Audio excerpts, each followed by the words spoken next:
So, yes, I'm in a dumpster, and it's gross. And why am I in a dumpster? Actually, a better question is, why was I able to find a 360 photo of the inside of a dumpster? Can anyone tell me that? Like, why was I able to do this? Why is this a thing? Who's crawling into dumpsters to take 360 photos? Anyways, you're probably wondering why I'm in the dumpster. Let me tell you why. It's because of a book I read, and that's why I'm in a dumpster. And I'm questioning my life after reading that book. And I'm questioning it because I'm in a fucking dumpster. Okay, let me get started. So, I was on Twitter, guys, doing my thing. Well, Twitter is just at immortal __ Inc. So I was on Twitter doing my thing. I have a lot of publishing companies and a lot of authors on my Twitter. So I click on the books a lot and I read the reviews and I read the descriptions for something new to read and review. And I came across a short story novella type deal that sounded kind of interesting, and I clicked on it and I read the description, and the description, the very first 2 lines said, "This book is not recommended for anyone with heart or bladder issues. Open at your own risk." And I was like, hell yes! Sounds fucking awesome. Because I'm weird. So I read it. And I'm still really confused with my life. And why I enjoyed it. Because I did enjoy it. I shouldn't have enjoyed it. It also says it's an awful book for awful people by awful people. They're not wrong. Let me get my big ol'... Ugh. Okay. So, I love this thing. So, Shingles by Authors and Dragons. It's the ghost of Hooker Alley. The ghost of Hooker Alley. Alley, dumpsters. Kind of starting to put 2 together. Alright. So, Ghost of Hooker Alley. Available on Kindle Unlimited. Or you can buy it for $2.99. And... okay, this is what you would see on your mobile screen, because I like to take a lot of screenshots on my phone. Anyways, so the story is about Sarah, who is a 10-year-old girl, and Tommy, who is her 6-year-old brother. The 2 of them have a father who's currently an alcoholic who smokes way too many cigarettes and basically is a fucking mess. And mom, who's a whore and ran away with the mailman, and so their life fucking sucks, okay? They get up in the morning, they have to make sandwiches with penicillin ham and moldy cheese, but they say it's good for you. Right? No, don't eat moldy fucking cheese. Unless it's blue cheese. So I'm not really sure if that's really mold. But anyways, don't do it. So, yeah. So then she's got this big plan. Sarah's got this big plan. She's gonna get her family back together. In order to do that, she's gotta do something about that pesky mailman. So she drives down, the kids get on their bikes with their packed penicillin lunch, and they drive down to the local community pool in the morning, where they come across a gentleman and his family who is going to the pool for the day, and she decides she wants his wallet, and now that she knows that the family is there and not at their home, she pedals her ass over to their house. She breaks in. She's upstairs in the parents' room, rifling through underwear drawers looking for a gun, can't find one. She does find some white powder and some very inappropriate photos of this gentleman with her mother. She doesn't really quite know what the photos are, though. They also find a bunch of prescription pills, which 6-year-old Tommy thinks is candy, and he proceeds to eat them like they're candy. What the fuck? Okay. We don't know what these pills are either. They could be fucking anything. He's just eating them. I can't even. Let me move my... Anyways, so he's eating these pills like, you know, they're gonna fill his belly up and make him not hungry because they have penicillin ham for lunch. But they don't find a gun, so they still need to find a gun. They get on a bus. Tommy's starting to sweat, and his eyes are rolling back in his head, but it's okay. She's just gonna drag him along anyways. They get to a pawn shop. The pawn shop guy is kind of a little bit cringy, and he doesn't want to sell them a gun. But she's got this other dude whose house he broke into credit card, and so he eventually sells a gun to a 10-year-old and a 6-year-old. What the fuck is wrong with people? Is there really people like this? Is this real life? They leave. They find this other shop that they want to stop into, right?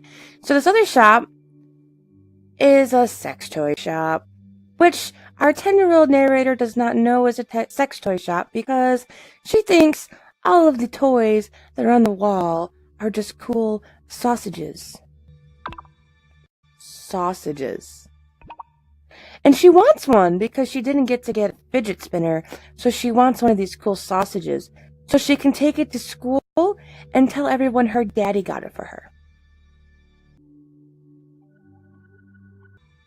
Sausages. Let that sink in for a minute. So anyways, she buys a purple sausage. She buys her brother a blue sausage. And they put them in the backpack and they leave. Sausages. There's, of course, got to be something else terrible happening. So there's this creepy guy in a trench coat in the middle of summer walking down the alley or walking down the street, following them everywhere. She gets freaked out. She runs down an alley where there's a dumpster. Gross. And then this little pervy guy catches up with them, tries to offer them candy, which they don't need any candy. They've got prescription pills, remember? And basically tells them he's going to do dirty things to them. So as a weapon, Sarah opens up the backpack and takes out her toy sausage. Sausages. And proceeds to beat the pervy man with a sausage.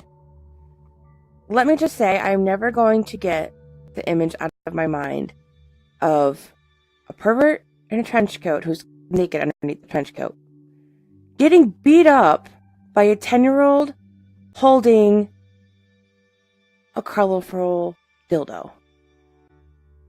It's never gonna leave my mind. It's like burned there. Fucking burned there. So all of a sudden he's like, oh, and then he's no longer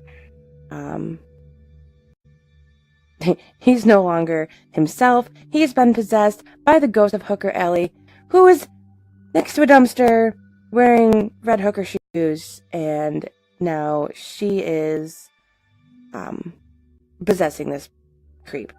Possessed as this pervy dude starts taking these kids on all over the place. So they meet up with a cringy pedophile priest, and she goes to, obviously she knows who killed her.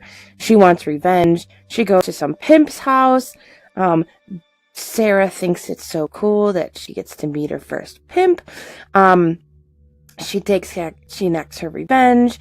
They still want to kill the postman though, so they have their gun. They have this ghost who's possessing bodies with some fancy ring that keeps switching onto people, and that's basically the premise. At the end of the book, we get to have a nice conversation about heroin and bitches. I'm not going to give away exactly what happened, and those are just a couple of the finer points. There's a lot that happens in such a short novella, because it's not long. I think it's like 100 pages, and there's a lot of shit squeezed in there. So, what did I think?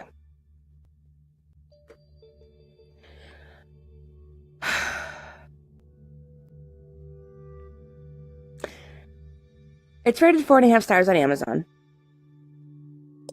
As far as stars go, 4 stars. I'm gonna give it 4 stars. So,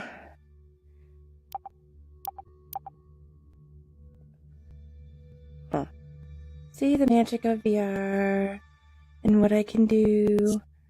You can't do this, but I can do this. So I'm giving it 4 stars, okay? Because it was like an awful story. It was terrible, and I feel like a terrible person just for liking it.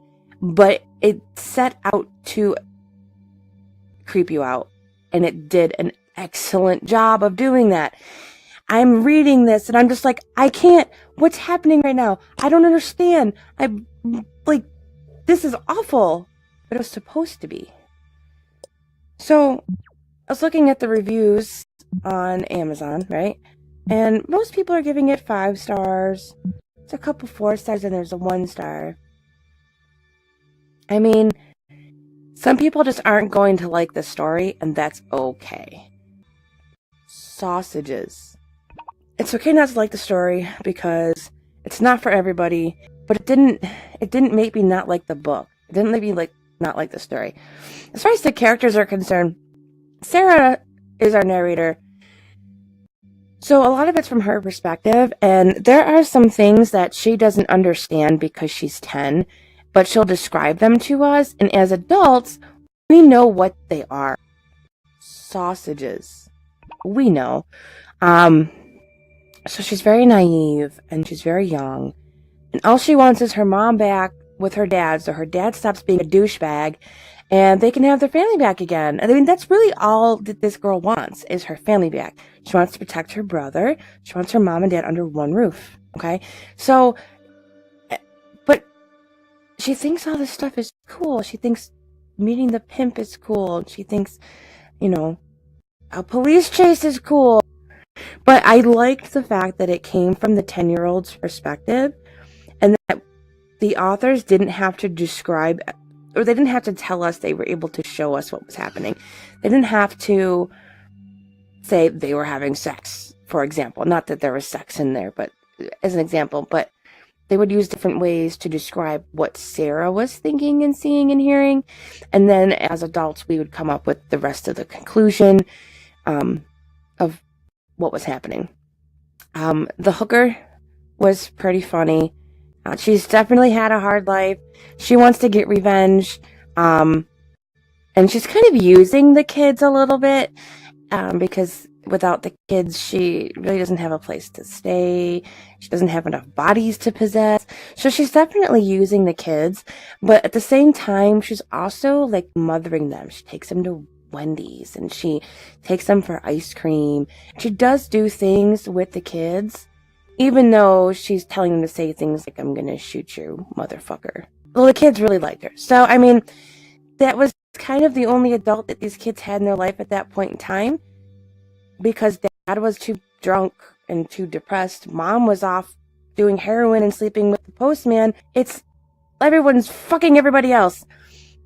And they're all on drugs. I don't know where this place is, but they're all drugs, and they're all whores, and they're all doing bad shit. And these poor kids just want their family back, and so they'll kill for it. That's how bad they want it back. Kind of gives you a little bit of a perspective on how badly kids want things. Tommy doesn't say much because he's too busy being fucked up on all the weird-ass drugs he's taking, which I won't tell you what happens to Tommy.